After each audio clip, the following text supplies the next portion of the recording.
Going on, everyone? John Magix here. We're going to be jumping back into the Red Tape series here from the Exploring series. We're going into Fratricide Part 2. I guess this is actually Chapter 2 of Part 1 from his video perspective.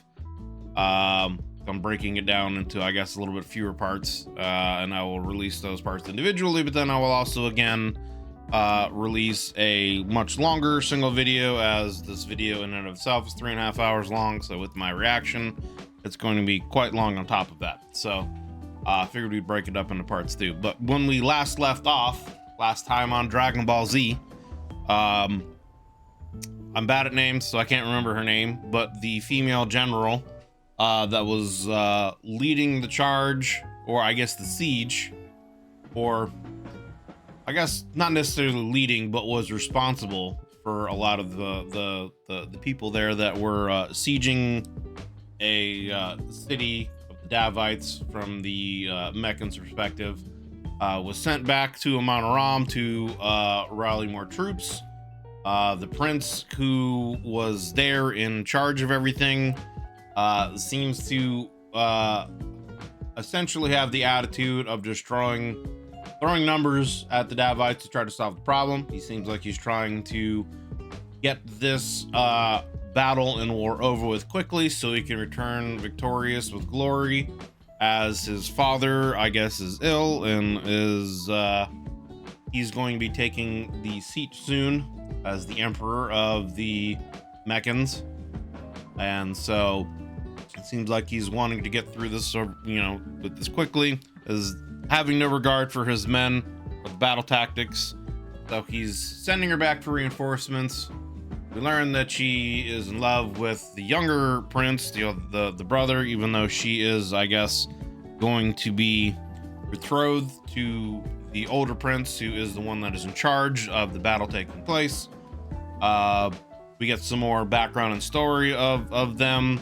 She returns to find that several hundred of her troops, who had been ordered to attack the city, refused to do so, only wanting to do so when she had returned for her to lead them, because they did not follow orders, were made an example of, and several hundred of them, I think 200 in general is what it said, but were essentially made an example of, killed, and burned. And so that's leading to probably what is the title of this, where her and probably others who don't like this older prince are going to probably attempt some kind of coup and potentially, kill him and replace him with the younger prince, who is not a, I guess warrior would be the apt term. He is more of a scholar. He likes to learn and, do those kind of things. He's not much for learning the arts of war, I guess you could say.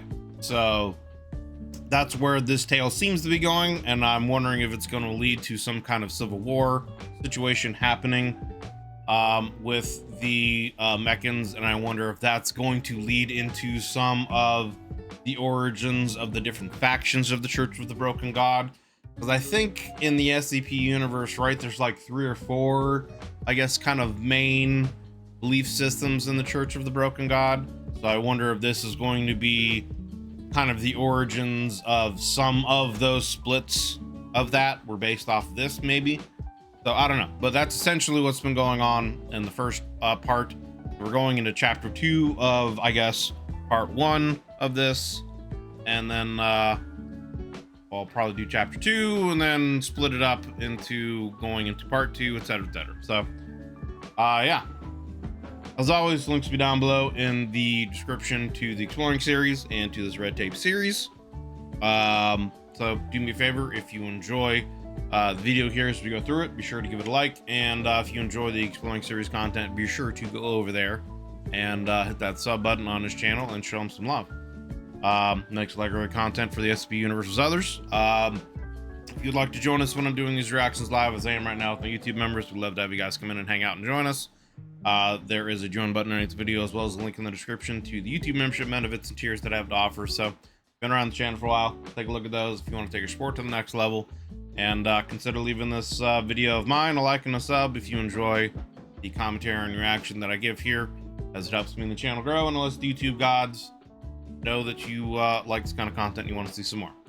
So with all that said, longer intro than normal, we're going to jump into it here with, I guess, chapter 2 of part 1 of Amoni, Fratricide and Amoni story, excuse me. So, volume's up. Let's go. Chapter 2. Ansul stared up at the walls of the palace of Amoni, seat of the Fulad throne, his erstwhile home. It was like a microcosm of the city that surrounded it, roughly circular, central to the city, to the empire, to the world. The walls were stone-hewn in the height of 4 men. Nothing compared to the great walls around the city, of course, but if those did fall, the palace would be protected. But that would never happen, because Amoni would never fall. Sure. Ansul approached the central gate to the palace, the Imperial Guard surrounding him. You know, thinking now, I wonder if...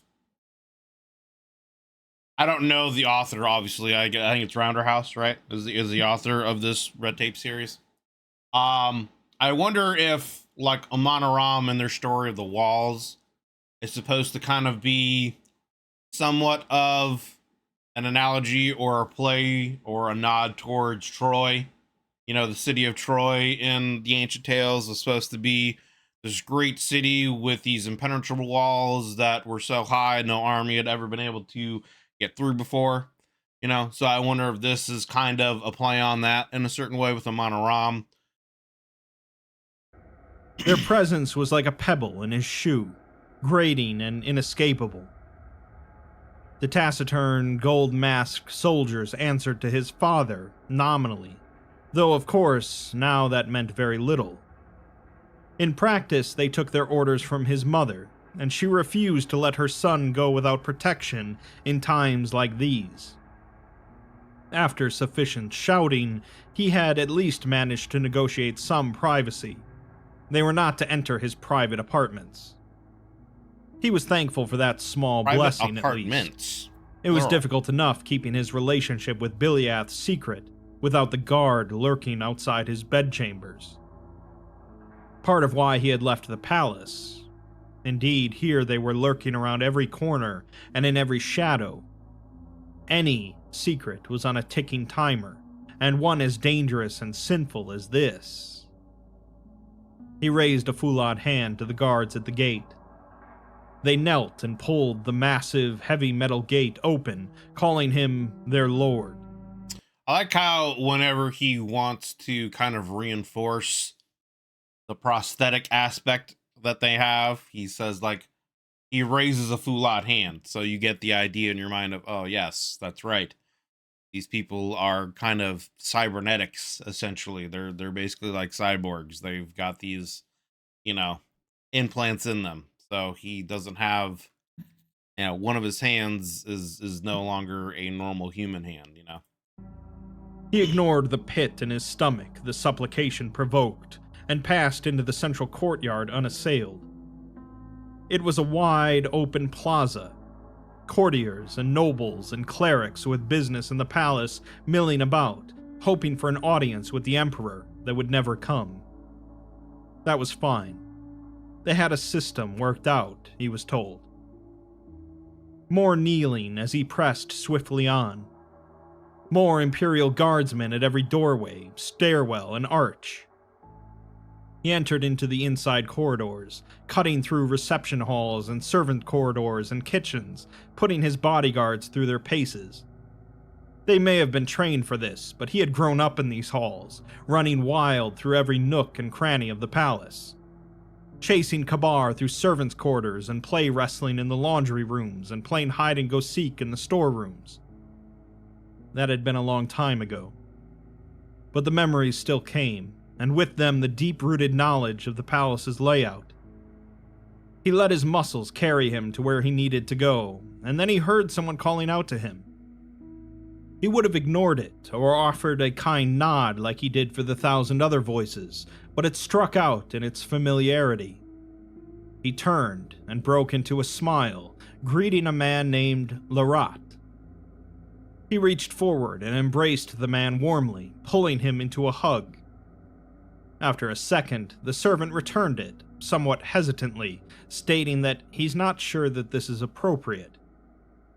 Ansul replies that he finds himself with less and less regard for what's appropriate by the day. He released the young man, brushing the dust off of his shoulders.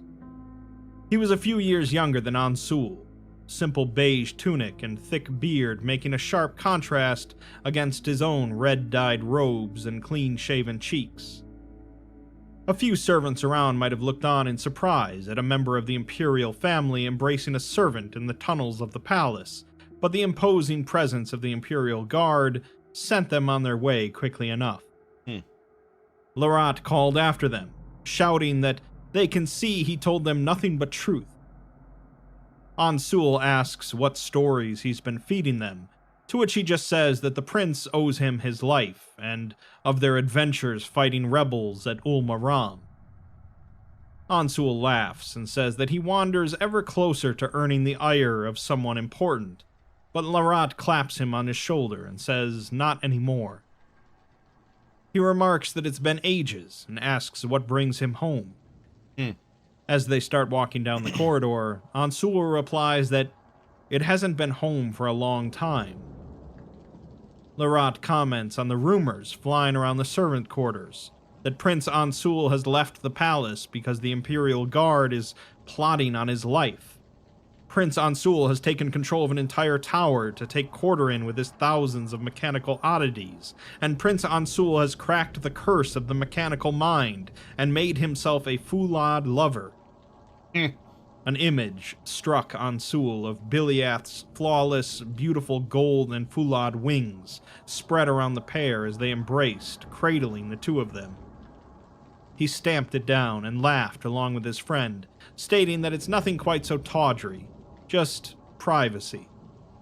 So it's interesting here that now we're getting kind of more of a picture of the younger prince, and he seems to be, I guess, so far from what they're talking about here, I guess more of a people's kind of person. He interacts with people of lesser standing than him. Considers this person who I guess is, a servant, a friend.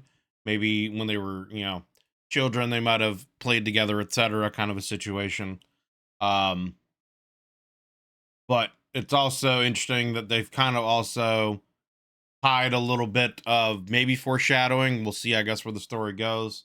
That Ansul is also potentially maybe a scientist of sorts, or at least an inventor, and has been potentially, tinkering with other things. Maybe he's the one that comes up with the full-on automata, right? Because when we see Amon Ram in the future, when Blackwood and them discover it, there are like actual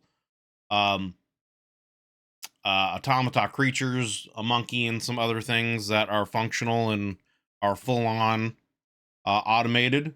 So maybe he's the one that invents these things and they haven't been, because we haven't really heard about that since they've gone back into stories of the past here. Larat asks what really brings him here, to which Ansul replies that he must see his parents. Larat went quiet before saying that he's sorry about Ansul's father, but the prince tells him not to be, as they all return to Mecane sooner or later. Well, Larat replies that he's not dead yet. Ansul thinks to himself that he might be better off if he was. Larat says that he won't hold him here then, as he has his own duties to attend to as well. He bowed deeply, and then he was gone, disappearing into the maze of shadowy corridors and passages he knew like the back of his hand. Larat's father was the vizier, not the grand vizier, whose domain extended throughout the empire and was a landed noble, but the palatial vizier, whose domain covered the palace grounds and was formerly just another servant. The palace was a living, breathing entity, a constantly shifting web of allegiances and loyalties. Right. It was the palatial vizier's duty to keep a finger on this erratic pulse, to I mean, that kind of sounds like just any kind of. It's interesting that they're kind of showing that even in this society, they still have a lot of political fluidity and infrastructure going on, even in the Meccan culture, when you compare it to, I guess, normal human civilization. report any significant changes or news flitting around the kitchens and laundries and workhouses to the ear of the emperor, and it was these skills that he had passed down to his son. As a boy, Ansul had been told not to play with the servants, but in practice, no one looked hard enough to stop him. When Kabar had begun spending more time in the garrison, learning the arts of combat and war, Ansul had shifted to spending more time with the vizier's boy. Larat, cheerful, easygoing, disarmingly charming, had earned his parents' tentative approval, and the farther Kabar drifted, the closer the two became. Until he left the palace. Ansul shook the thoughts away, hand on the metal ring of the door as he heard the voices inside. He tugged it open, slipping inside the Hall of Lions. It was a reception room, smaller and a little more private than the main throne room. He drifted into the curtained shadows near the rear and watched the proceedings. Empress Helena was standing by the chaise, tall and in a long, thin white dress imported from the eastern provinces. The gold of her foulard legs shone through it. She hadn't seen him yet, and he elected to keep it that way, sticking to the shadows outside her cone of view, which was focused entirely on the man in front of her.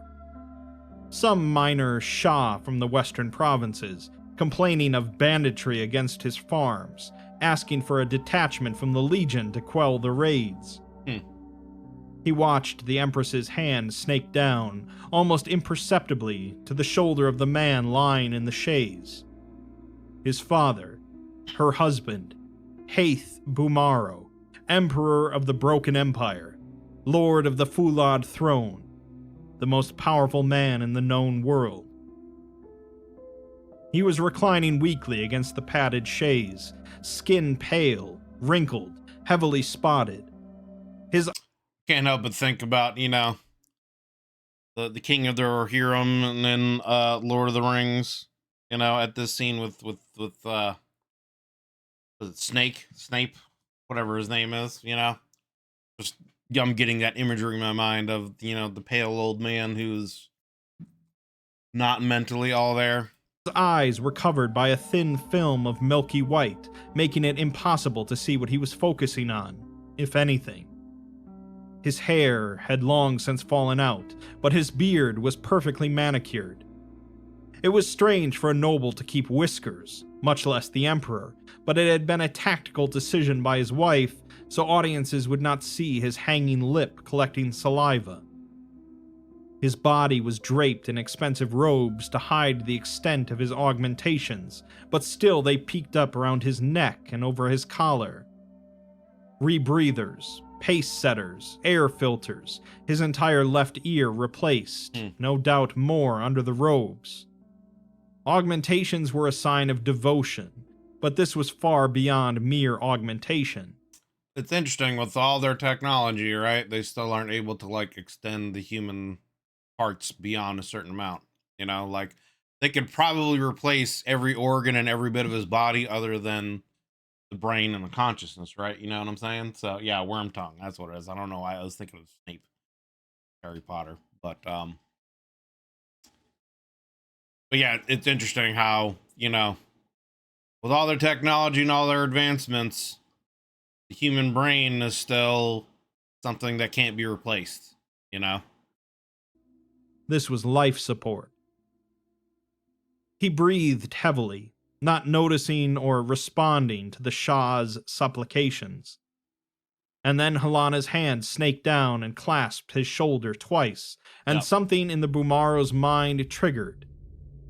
And right, and like that is kind of like the question, right? Like, even in our reality here, right? Like, technology is going to start advancing to the point where eventually we probably will, through like stuff with Neuralink and whatnot, we'll be able to have like pretty much fully functioning prosthetics. We'll probably be able to figure out how to really tie it in with the nervous system and actually have prosthetics that can give you feeling and work, you know, like a normal limb would. Um, and then it would get to the point where it's like, well, you know, once we're able to get there, then we're able to then essentially make, you know, prosthetics that are better functioning than the actual human body. They're stronger, last longer, they don't need as much maintenance, you know. Your body won't need as many calories because you're not necessarily having to maintain things, you know. All that kind of stuff could come into effect. And then that gets to the question of, you know, should we start augmenting ourselves in those kind of ways? And then, you know, it gets into those kind of philosophical questions of, you know, how far and what could we take those things and still be considered human, you know. Anyway, that's just a little like tangent, but whatever. Shakingly, he shook his head no. The Duke's face fell, and Halana stepped forward. She tells the Shah that the Legion is preoccupied with the war effort, which takes priority, but they sympathize with his plight. A supply of their weapons will be dispatched, so his farmers will be armed to protect themselves. She then dismisses him, but the Shah protests that he traveled here to speak to the Emperor, not to hear his wife. Her eyes... I mean, you might want to be a little careful though, right? You know what I'm saying? Like, it's still the Empress. That's still the Queen. That's, you know what I'm saying? lit up with indignant rage, and Ansul hurriedly stepped out of the shadows. Several sets of eyes turned to him, passing through confusion, then recognition, then surprise. He tells the Shah that she speaks with the full authority of the Fulad throne, and he would do well to remember that. The man's indignation evaporated, and he slunk back out of the door with his attendants. When the door... Well, and I mean, right, like, what's that saying? Give a man a fish, he eats for the day. Teach a man a fish, he can, you know, provide for himself for life. Kind of the same thing here in essence, right? Like, you could send soldiers out there to, like, guard and help protect against the raiders for a time, but eventually those guards will have to be recalled to the war or whatever. So teach the farmers how to take care of themselves and provide those weapons to do so. Granted, yeah, they risk their lives, but they then should be able to hopefully protect themselves. door closed behind him, he barely had time to turn around before Halana embraced him tightly, kissing his cheeks with gold-colored lips. She says that finally he returns, and even if it's only for the afternoon, it's more than he's given her until now. She released him, and they both turned. His father was still on the chaise, not acknowledging Ansul's presence. His mother gently prodded him forward, and he knelt, gently grasping and kissing his father's hand. Ansul was not a strong man, but his father's fingers felt like paper in his grip. It would take a minuscule action of the muscle for his father's hand to rest on his hand, or stroke his cheek, the barest hint of conscious movement to signify something was alive inside. So, I just had a thought, you know, right? Like, again, from kind of what they said earlier, maybe it's an indication, or maybe it was just his friend kind of giving him a little, like, nudge that he's locking himself away and doesn't come out enough. They kind of indicated that this prince, the younger one, is, you know, maybe an inventor of sorts. At this point, they haven't said anything about the Golden Throne being able to store the Emperor's consciousness, right? So I wonder if the son invents it, right? If that's something that he does in order to keep his father alive, you know? Yeah, interesting. Because I mean, right, like what we know of from the story of the Preserver, and again, what the Preserver told us might not necessarily be 100% true. Um, some of it could be degraded memories, etc. But we know that Bomaro is there when Amon falls. So between now and then, somehow, unless it's a different Bomaro, you know, could be one of his lineage. But we would think that his, if it's the same Bomaro, then at some point in time, his consciousness gets stored in that Golden Throne and then passed down through his sons. So I feel like perhaps this younger son, Ansul, I think is his name, invents this technology. Nothing came. Just the sound of the rebreathers sucking air into dead lungs. Ansul blinked away the disappointment as he rose. He'd long since spent his tears. He stood with his mother in silence, both unwilling to state the obvious, that they were looking at a dead man. Ansul asks if he'll abdicate to Kabar when he returns, and his mother nods. She states that the Empire needs an emperor fit to rule, and Kabar will return a hero. Ansul comments that the stories he hears from Tambarat say otherwise, and Halana shoots him a look. She tells him not to denigrate his brother, as he leads an army against an impossible foe. Ansul replies that he knows that, but the casualty reports are staggering. Yeah. Halana just says that that is the Deva's fault, not his, and for a split second, her refusal to even question Kabar's leadership struck him, and doubt. Yeah, that's just the mother making excuses for her son there, you know. Wormed its way into his chest. Was this how he sounded to Biliath? He remarks that Kabar will need to take a wife when he returns to ensure there is an heir to the throne. Yeah. He prods gently, asking if he mentioned anyone to her before leaving. Halana replies simply that his first wife will be Biliath, of course, as tradition demands the Shahansha of the Legion submit to her emperor. He tried not to betray how his heart wilted, instead saying that Kabar was never one for tradition. Halana agrees that he isn't in all things, but certainly in this. He is quite fixated on her, and has said that he intends to have her upon his ascension. Ansul asks why he waits instead of just marrying her now, but Halana replies that princes marry, while emperors take concubines. It seems that he does not want Biliath as his empress, merely in his harem.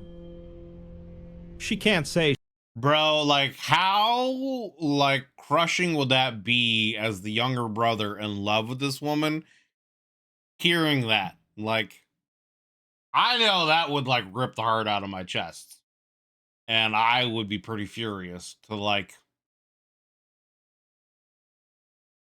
have the woman I love be like talked about and thought about in that way. Like, not only does my older brother not see her as someone worthy of being married to, he only sees her as something to add to his collection of women in his harem. You know what I'm saying, right? Like, I would be fucking furious. She approves, but she just sighs and shrugs. Like, I get that the younger brother here isn't any kind of warrior, etc. But me and my brother would have some words when he returned if I was him. I'm just saying. I'm just saying. There wouldn't be any kind of, you know, peaceful handshake, good job, glad you're back. There would be, you and me need to go in this room and we're gonna have a little chat, my friend. A concubine?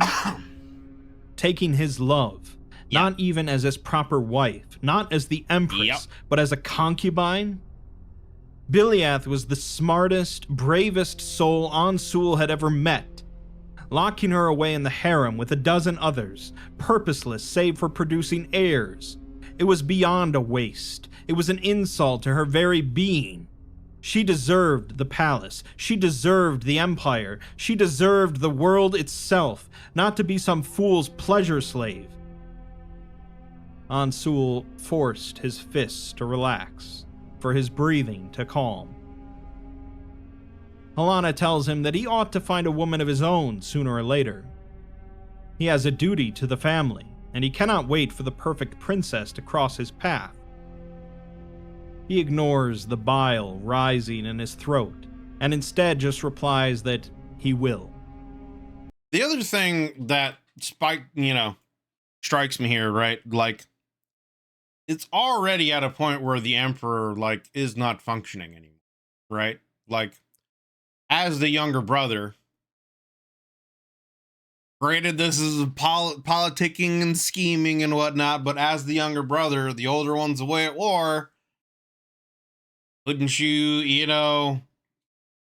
come up with a little, like, some kind of legal loopholes to be like, hey, man, Emperor can't rule anymore. You were at war. I had to take the throne. Sorry.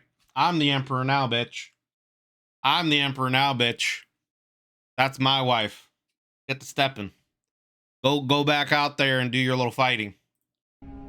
Helena asks him why he asks about Kabar, to which he just says, curiosity. Biliath is a powerful commander, and he can't help but wonder if she's not better served on the battlefield than in the harem house. She doesn't disagree, but when Kabar is on the throne, he may do as he wishes. The only one that could prevent him is the High Authority of Mecane. The High Authority of Mecane, the Emperor himself.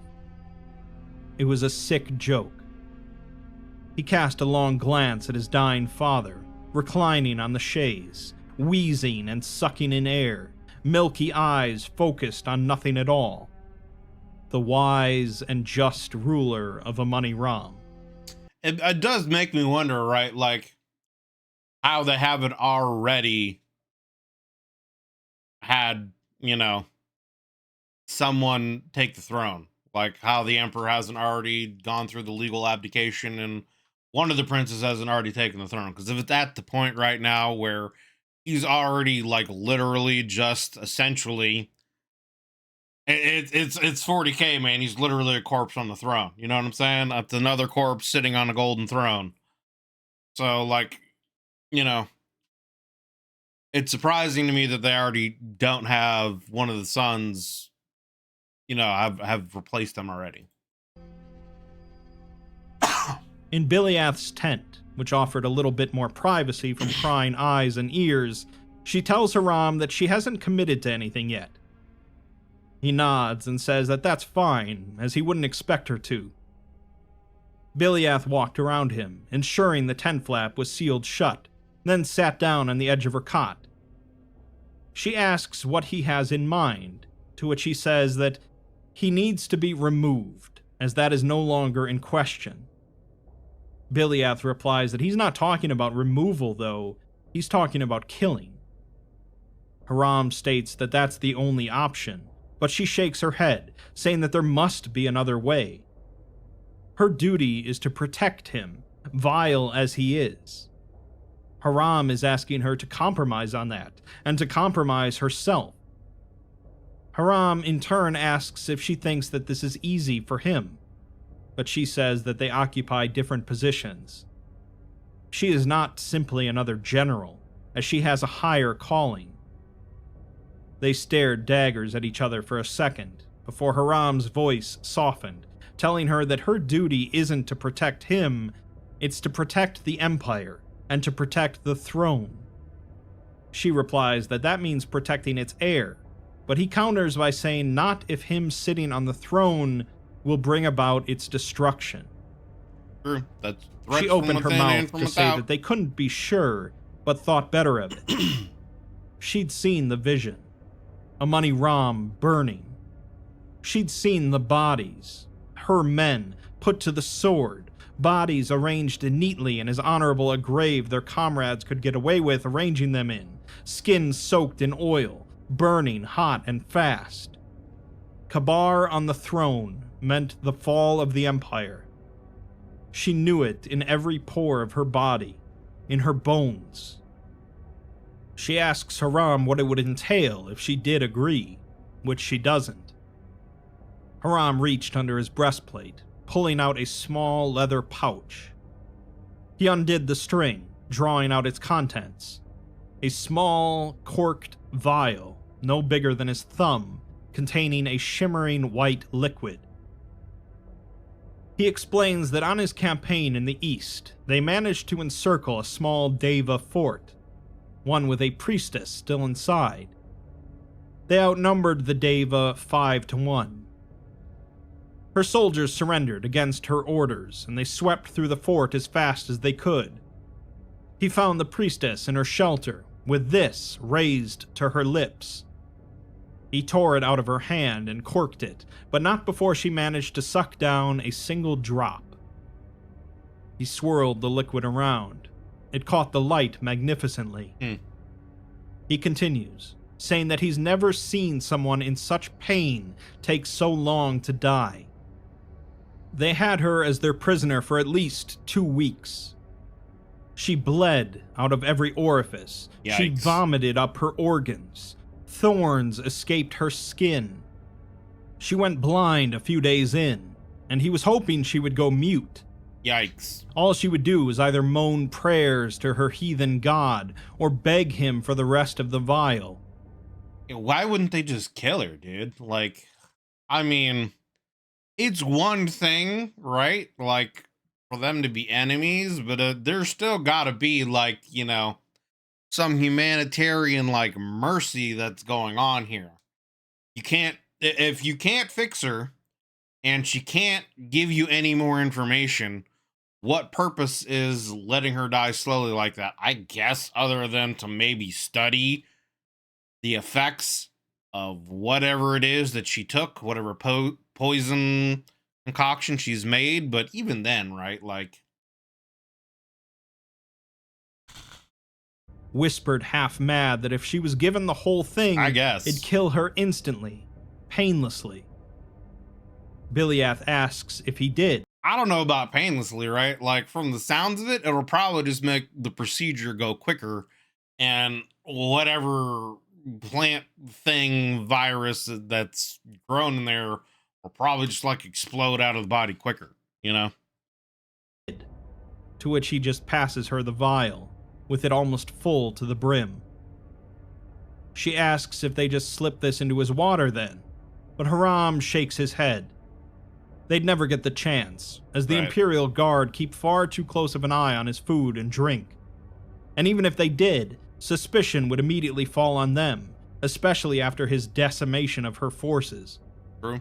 She replies that she wouldn't confess, but he says that it doesn't matter. Yeah, it wouldn't matter. He had some run-ins with the Imperial Guard when he was still at the garrison. They have ways of pulling the truth from your lips that don't require your cooperation. She states that she's not going to drag a lower officer into this plot, with even the word having a dirty ring to it. Haram replies that she doesn't have to, as it can't be anyone here. She saw what the Imperial Guard did to her men. They had no hesitation putting 100 men to the sword. If the dog dies here and now and they suspect treachery, it will be open war. So they're probably going to try to find some kind of Davite to like use in this in some way. Like, hey, you know, we're going to let you go. You got to do this, blah, blah, blah. And if you do this, we'll break the siege on your city and retreat, you know, something along those lines. I don't know. He has no idea how many may die, and the siege will be lost. Even if they survive, if they kill the Imperial Guard, they will be unwelcome in Amoni Ram so long as their heads are still attached to their necks. Biliath purses her lips, calling it a dangerous situation. Yeah, no kidding. Haram agrees and says that it can't be either of them and it can't be here. It needs to be after he returns to Amoni Ram for his triumph, and it needs to be someone no one would ever suspect. Someone utterly beyond reproach and suspicion. Someone who can assert control over the Empire in the chaos and serve as a unifying figure with the support of the Legion and the clergy. Biliath cocks her head at him, saying that she hopes he doesn't mean himself. Haram doesn't so much as crack a smile and says no. She asks who then, and he doesn't say anything. The brother. Eyes closed for a moment, steeling himself. She asks again, and he opens his eyes, his gaze falling upon her. He tells her that he still has his spies in Amoni Ram, and he knows about her and Prince Ansul. The bottom fell out of her stomach, and she begins to stutter, but he cuts her off, telling her to afford him the respect of not lying to him at least. He was right, and there was no point denying what he knew. Like a switch, the stuttering stopped, and she took command, like she was born to. Would that even kind of be possible for a mechan to stutter, right? Like, wouldn't you think there would be some kind of, like, mechanism for the speech pattern that would, like, prevent that? You know what I mean? I don't know. That's just where my brain went with that whole situation, but anyway. She asks him how they found out, but he just says that that's not important. He knows that she has the ear of the prince, and he listens to her counsel. She has some power over him. The shock of the revelation was quickly replaced by new disbelief as she processed what Haram was intimating. She was glad the vial was in her flesh hand, her foulard fist clenched tightly enough to shatter it. She asks him in anger if he's lost his mind, and hisses that this is already high treason. He's made her an accomplice just by telling her, and now he wants to drag the prince in. Yeah, I mean, he's literally plotting the death of a prince of the royal family, the heir to the throne, etc. You know, just hearing that is enough for you to arrest them and, you know, throw them in jail to be, you know, I guess technically tried, but more than likely just executed. Haram simply replies that there's no one else, and it has to be Prince Ansul. Biliath counters that he abhors violence and loves his brother. He won't hear a bad word against Kabar, and he wants to try and convince him to descend to Fratricide. Haram replies that he wants her to convince him, actually, and she leans back in disbelief. She says that she will not, and that he's gone mad. Haram sets his jaw and asks if that's how it is then. When she says yes, he sighs and says that he didn't want to do this. Her hand quietly snaked to the dagger hanging from her belt, unhooking it from its loop. He tells her to relax, as he's not going to hurt her, but she has to do this. She doesn't have a choice. She replies that he had said she always has a choice, and he agrees. She does have a choice. She can do this, or word of her tryst can leak out to the Imperial Guard. Yeah. That's what I figured was going to happen. He was going to blackmail their relationship and use that as leverage to get her to do what they wanted. Her blood went cold. She opened her mouth, but no sound came out, and Haram leapt on the opportunity. He tells her that she'd be executed for treason, of course, and Prince Ansul would be forced to watch as the Imperial Guard tore her prosthetics off, leaving her to bleed out for hours in the sand, her lover forbidden from interfering. It'll almost be a mercy when she finally dies, except it won't, because her dying thought will be the knowledge that now they're going to go to work on him. Her throat was tightening. She could see it. Foulard limbs brutally ripped off, leaving her to writhe in the dust of the Court of Rubies.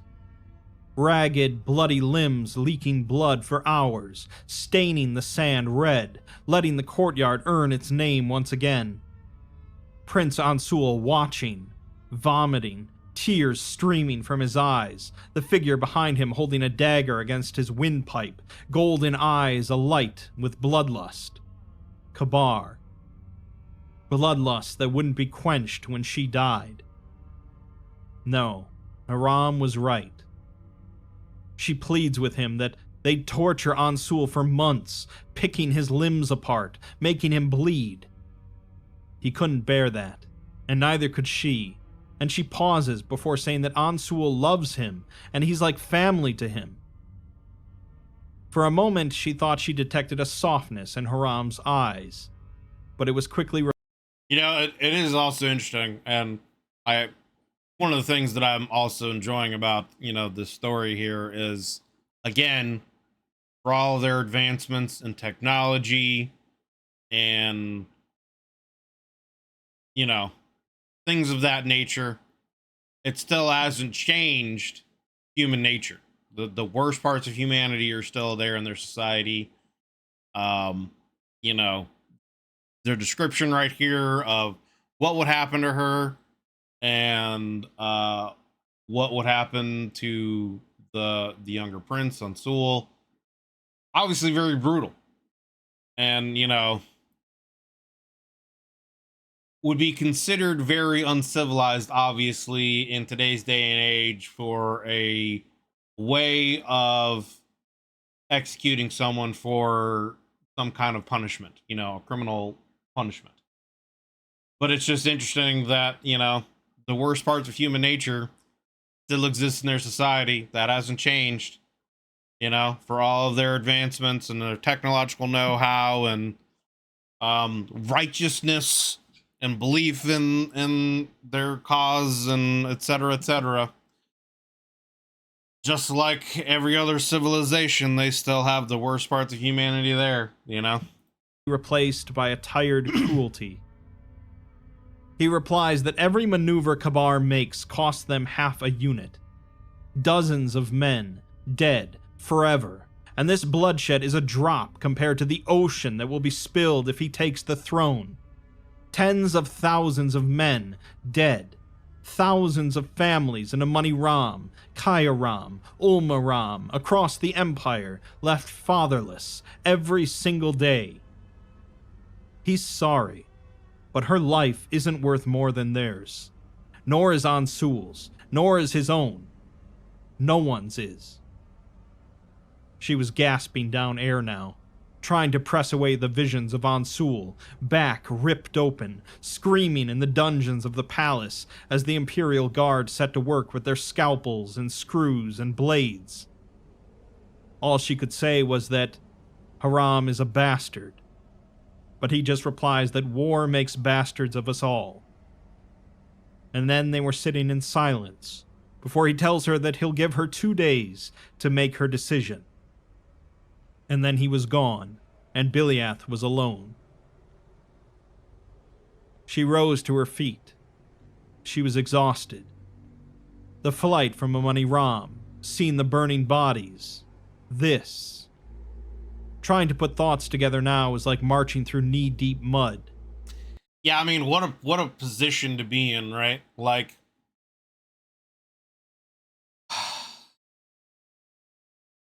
she obviously, you know, I don't know if it's maybe part of potentially, I guess, the technology, you know, implanted in her, I mean, what am I trying to say? Like, obviously she has loyalty to the Emperor and the Amanaram throne and the bloodline, and the prince is next in line. So she's trying to reconcile the loyalty of that to what's happening around her. And part of me makes me wonder, right, is if some of that is embedded in her through the technology, because obviously the Emperor we've seen has the command of the voice that can compel those um, with the mechanical implants and whatnot to do whatever he wants them to do, essentially. So I wonder if some of this is influence of that, right? Or reluctance to want to go through with this, um, due to just loyalty of that. Because I mean, if you think about it, right? Like, I mean, it definitely seems like the bad stuff that's going on with this prince is far outweighing any kind of need to keep yourself loyal to him, right? It could very well just be also a situation where she doesn't want to get involved in this stuff because she doesn't want it to somehow lead back to her relationship with the younger prince and getting him involved and potentially him getting, hurt or executed. That could very well be part of this as well. But yeah, I'm just wondering if some of this technological stuff, the implants, is influencing this, because it seems like overall it would be, I'm not going to say it's like an easy decision, right? You know what I mean? It's any kind of conspiracy of this nature in this kind of situation. Obviously, you're dealing in life and death stakes. Either you are going to accomplish your goal and off this prince and get the younger one on Sewell put on the throne for the sake of your country, or you're going to be executed probably in a brutal fashion if you get caught, and again, potentially risk your relationship with him coming out and him getting tied up into it as well, with him being a seeming innocent, but it just seems like it's a situation where the bad stuff the prince is doing, and if you've had a vision, right, that I'm trying to remember from the previous video, if it was just like a dream or if it was an actual vision that was given to her from Meccan of, the downfall of Amon at, this prince's hands. But if that vision was, as real as it seems to be, on top of everything that's happened, the brutal execution of your men, and obviously his treatment of you and the men under his command, and his seeming to not care about the Meccan society as a whole, that he is just there for his own glorification. It definitely seems like it would be more worth to plot against them than to just sit back and let the status quo happen, right? It definitely seems like a situation where, it would be worth trying to remove him from uh any kind of chance of him getting the throne and running the country, because it's like, if you don't do anything, then it's going to lead to your society's downfall anyway, and you're going to be a part of that. So you might as well take the risk. And, if it turns out you get captured and tortured to death, well, you were probably going to die anyway in some kind of brutal war fashion anyway. So, like, what's being tortured to death compared to dying for a lost cause, kind of a situation? You know what I mean? I guess that's where I'm going, right? It's like, on the one hand, you have a chance of removing this prince and, uh, you know, doing something good for your society and civilization, and potentially keeping it thriving and alive and ruled by someone deserving, versus, potentially being caught and killed, where you've already had a vision of your society's downfall anyway. So if you don't do anything, it's going to lead there anyway. You know what I'm saying? So it's like, you might as well at this point take the risk and try to prevent something tragic from happening. You know, it seems kind of like it's a no-brainer in a way, you know? It seems like it's a no-brainer in a way, but obviously the emotional side of things is probably what's keeping her from just saying, yeah, let's do it. Because obviously she wants to make sure that, you know, the prince that she loves isn't going to get hurt. But regardless, if you buy her in action, that would happen anyway. You know what I mean? If she doesn't do anything, that's probably going to happen anyway. So you might as well take the risk, take action, and try to prevent a tragedy from happening. But some small part of her mind pointed out what a perfect setup this was for a loyalty test by Right. Kabar. An experiment to gauge his favorite bird's commitment to her master. She didn't think Haram would do that, but if it was a loyalty test, they wouldn't give her real poison. She inspected the vial. Gingerly, she uncapped it.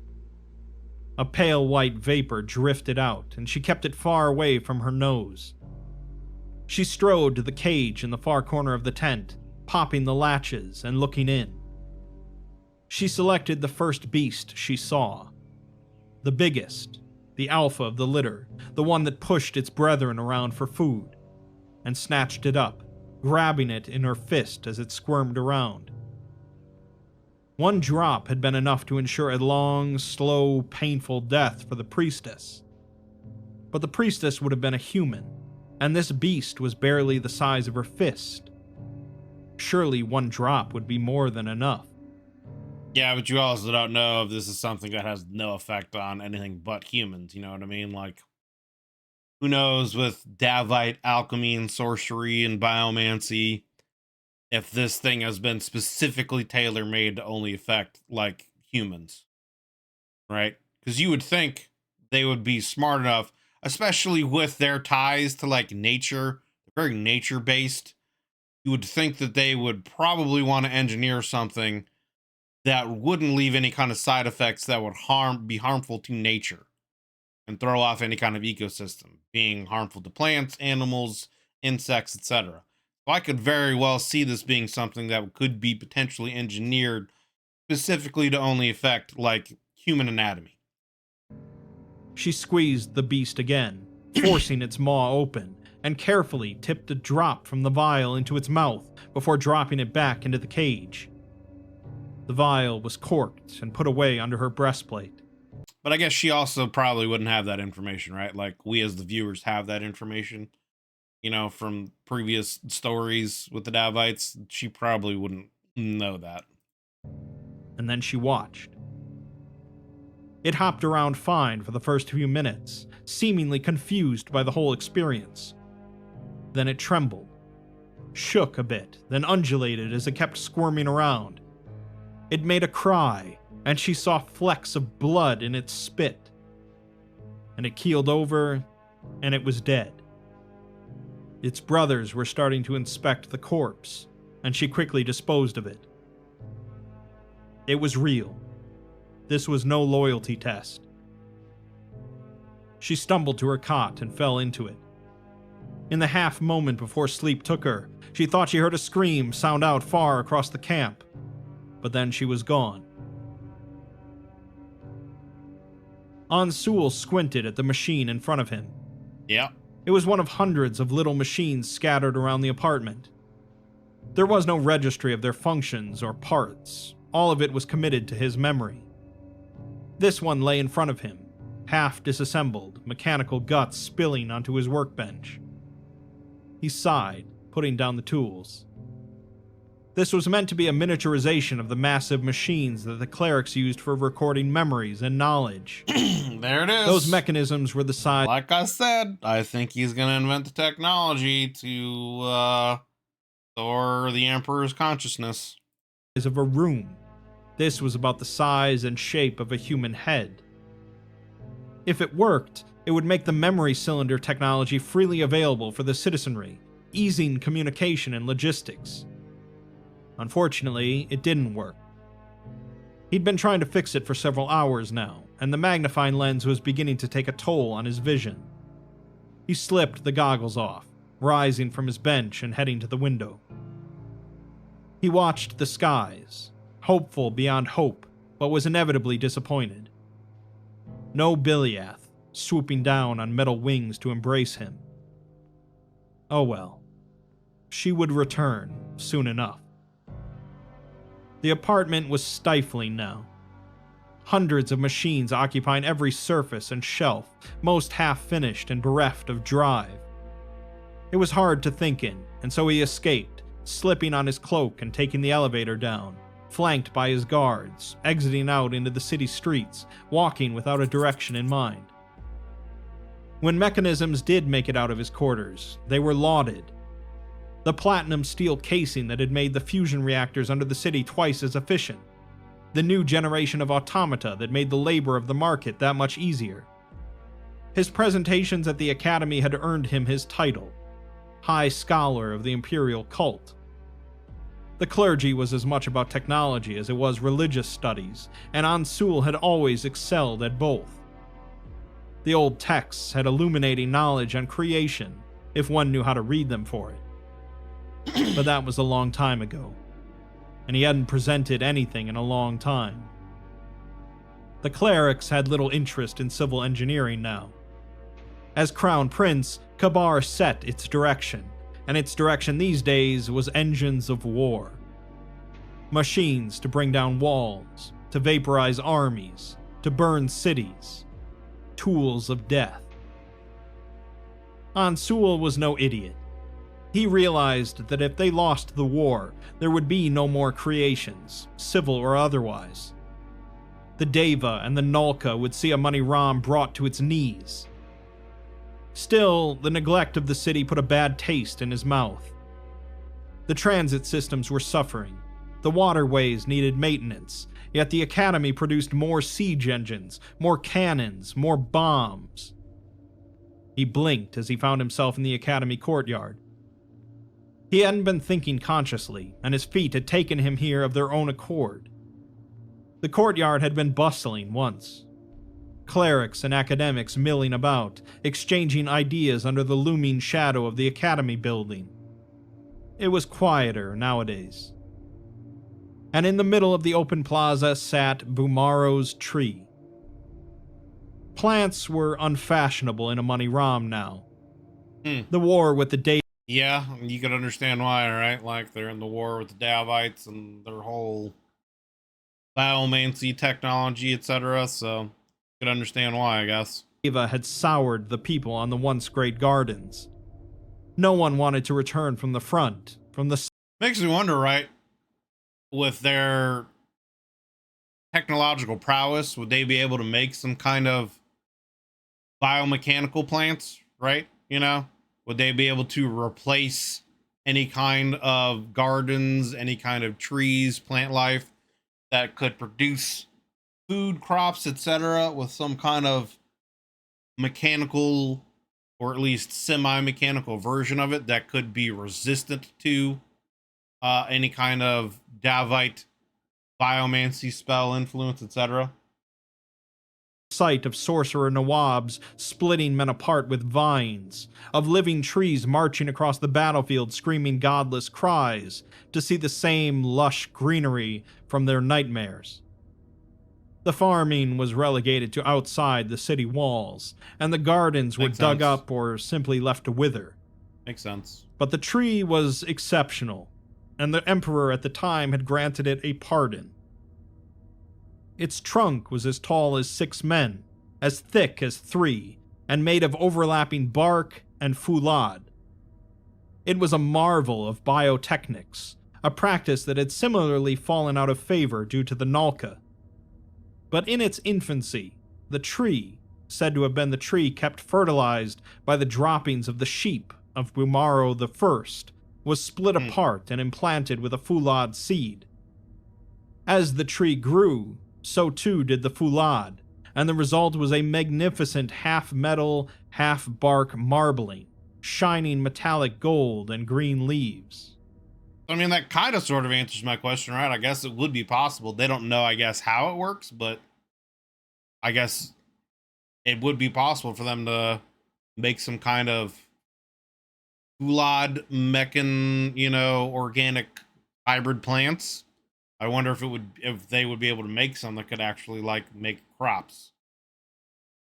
Make like organic food that they could eat. That would be resistant to anything that the Davites could do.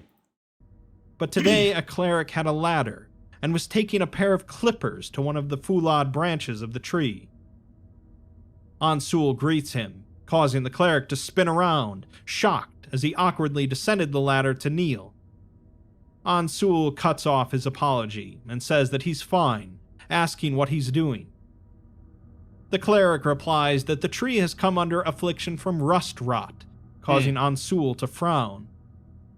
He had written his thesis at the academy on rust rot, a creeping, corrosive fungus that found a home on improperly maintained metals, including Fulad, slowly eating through it.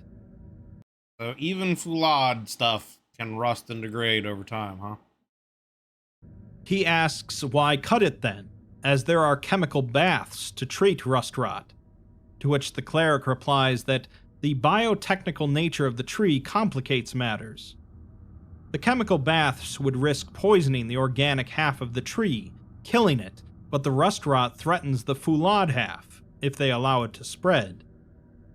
Ansul calls it an unfortunate predicament, and the cleric nods, saying that this has been recorded previously in the archives. Sometimes an unhealthy branch must be culled to allow the tree's survival. And there kind of goes the whole, analogy with the story here. Having to remove the brother so the civilization can survive. He's a bad egg. Ansul, however, raises a hand and tells him to leave it as it is for today. Rust rot is known to eat itself alive sometimes, disappearing as quickly as it comes, and he'd hate to damage the tree if they don't have to. The cleric hesitates, but agrees, before bowing his head and returning to the ladder to pack up his tools. Ansul stared at the tree and frowned. Biliath strode through the camp, acutely aware of the eyes on her. Hundreds of soldiers, huddled by their fires, staring at her as she stepped around their clustered tents and over those sleeping in the mud. It was raining again, a slight drizzle. Not enough to extinguish the fires, but enough to lend a wet, tired air to everything. The eyes were piercing, burning. She was used to this. Soldiers looking to her for leadership, for guidance, for commands. She was their shepherd, and they depended on her judgment as much as she depended on their loyalty. And in this entire campaign, both had always given what they had and gotten what they needed. Until now. Now the eyes carried with them a new, unfamiliar, uncomfortable feeling. Betrayal. Disappointment. She didn't know how to deal with that, and so she pushed it away, not lowering her eyes, even as the soldier leading her ducked into the large tent. The scent of stale blood hit her, as familiar now as it had been in the infirmary in Amoni Ram. Cots lined up against the wall, bodies placed in them. Most dead, some still on their way. The results of a disastrous distance attack by the Deva against a weakened flank of the camp. Usually, they were far enough away to miss, or to be shot down by the artillerymen before they came close. Usually. Maybe 30 men lay there, moaning prayers in their last breaths. She stepped past their cots, inspecting them. One man with his face charred into blackened flesh, mouth and nose drooping as though liquefied. One man whose limbs had been constricted by vines, turning the flesh below them a sickening shade of purple, the flesh dying. One man who had been the unlucky victim of an explosion, the entire left side of his body blown off. His corpse lay in the cot, more at peace than any of his comrades. Another, and another, and another. A tableau of vomit-inducing scenes. Biliath wasn't affected by gore much. Not anymore. But something in her chest twisted on inspecting them. She walked between the bodies of the dead and the dying, whispering prayers and last rites and closing open eyes. She wasn't a cleric, not really, but it was better than nothing. Then she heard a thump and turned. One man laying on a cot in the far corner of the tent, bleeding from his eyes, fist raised to his chest. Thump, thump. A salute. He was saluting her. Another man close to him echoed the salute, and another. And then those in the tent that were still alive and had the use of their arms were pounding their chests and saluting her, their general, their leader, the one who would do anything to protect them. So yeah, this is more of her men that have been injured now, and obviously they're showing their loyalty to her. And this is probably going to be another thing that's going to persuade her more towards going after the prince. Watching more of her men being killed senselessly. Her vision blurred, and a dull buzzing filled her ears as she moved, legs carrying her mechanically out of the rear of the tent and into the rain. She leaned over and vomited. When she came around the tent, the eyes fell on her again. Hundreds of soldiers, crouching, huddled around fires, staring at their commander, waiting for an answer. There was no avoiding it. She owed it to them, this and so much more. She tells them that she wasn't there, and she's sorry. She wasn't there, and she should have been. Her gaze washed around the endless crowd of men, the army she was in charge of. Young men with hopeful faces, older men with weary faces, rain washing over them all. It would be trivial for them to desert, to slip away during the chaos of a charge and make their way to the steppe or the west or any of the other lower cities, to abandon their comrades, to abandon her. And yet here they were, unflinchingly ready to lay down their lives for her. Hiram was right. These were thousands of men, thousands of lives, thousands of families. They'd put her and the Empire above their wives, their lovers, their children. She owed them the same. Her grip tightened on the pommel of her sword. She states, "For the living and the dead, never again," and raises a fist, pounding it against her breastplate. Thump, thump. Thump, thump, the echo of 1,000 salutes, echoing out across the camp, through the valley. At the gravesite of her fallen men, Hiram approaches Biliath, saying that he thought he might find her here. The rain had come, extinguishing the fires, turning the soft dirt to red-streaked mud. She didn't have to wonder where the red came from. She answers that it's a good reminder of what lies in their future. Traitors to the Empire. Traitors to Amoni Ram. Hiram cuts her off with a simple no, the sharpness of which catches her off guard. He tells her that they're doing this for the Empire. Yeah, I was gonna say, right? Like, are you really a traitor if you're doing it for the betterment of your civilizations? That's where things get a little tricky, right? Like, you know, if you do nothing and your inaction leads to the downfall of your civilization, or if you remove essentially a cancer from your civilization in order to allow it to thrive more in the future, are you really a traitor? You know, that's where things get tricky in these situations. Depends on your point of view, right? Like, obviously, the prince that they're trying to get rid of would see them as traitors, but other people would disagree. They would see them as heroes and saviors. And for Amoni Ram. Every life he's taken, every drop he's spilled, it's been for the Fulad throne. This is no different. They listened to the rain pound the mud around them for some time. She almost whispers to him that her duty is to protect the Empire. How does one square that with this? Hiram replies that it's war. You can't protect everyone, and Mecane knows Kabar has divested himself of her protection. She says that she wasn't talking about Kabar, and he understands. There's another pause before he speaks again, his voice heavy.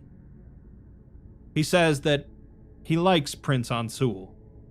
He's a good boy, soft-spoken and gentle. She nods without lifting her eyes from the corpses, and she agrees. He couldn't muster a hand against a scorpion if it bit him, and that's why she loves him.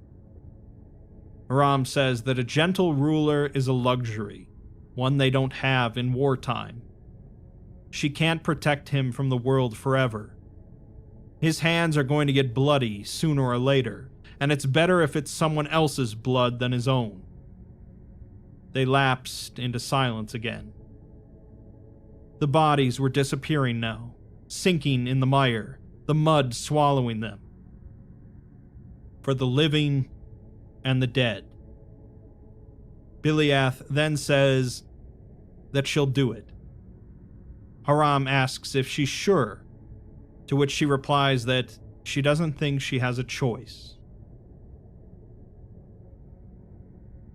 There's plenty of story left at this point, but things are not well in the Mechanite civilization.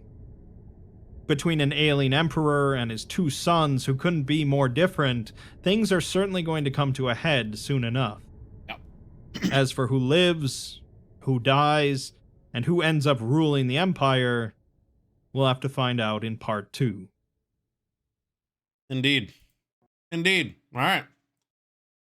Well, there we go. That's where we're going to cut this video off here for the day, as chapter 1 was, I think, an hour and a half long, and this is already as well about an hour and 20 minutes long. So the first half of this is going to be a long one, and we still got a whole other half of this to go through. So but yeah, this story, this part of the story, you know, was much more about, I guess, setup and foreshadowing of things to come.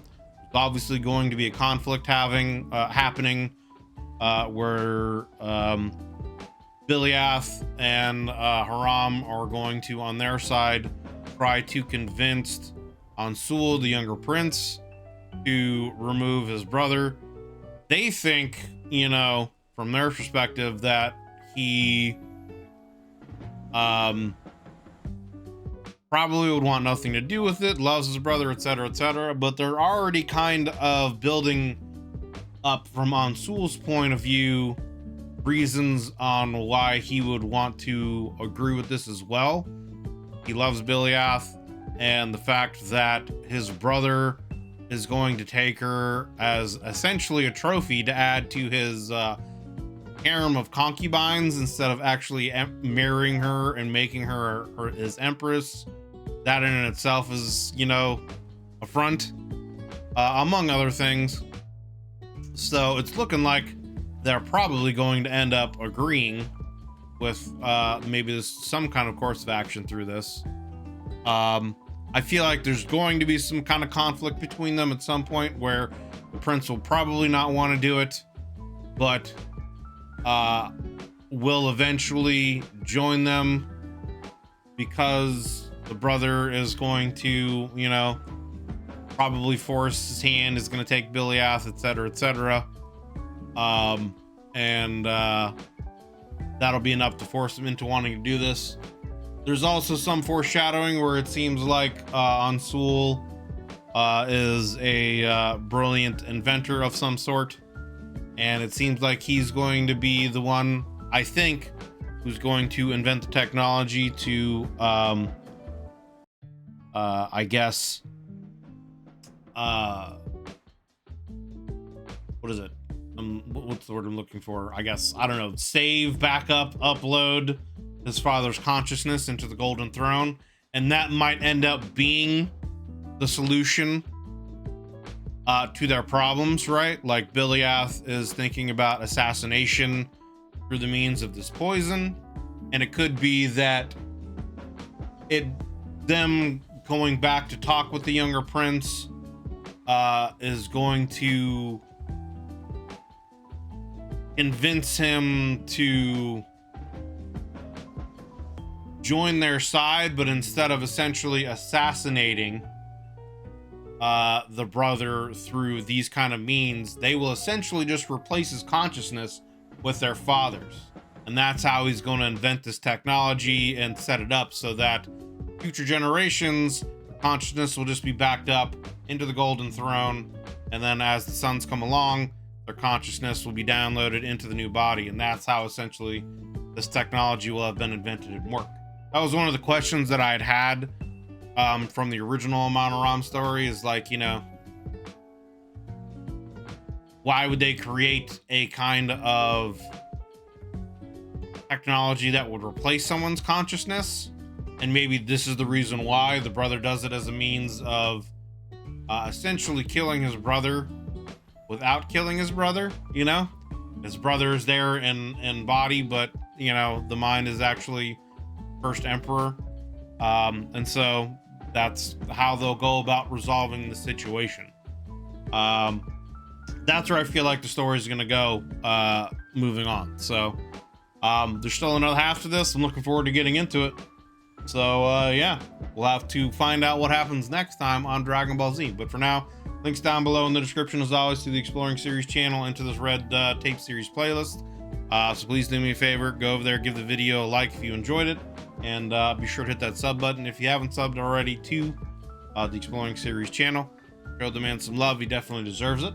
If you'd like to join us when I do these reactions live, as I am right now with my YouTube members, we'd love to have you guys come in and join our discussions that we have before, during, and after the videos. There's a join button underneath the video, as well as a link in the description to YouTube membership benefits that I have to offer. So if you've been around for a while, want to take your sport to the next level, that's one way that you can do that.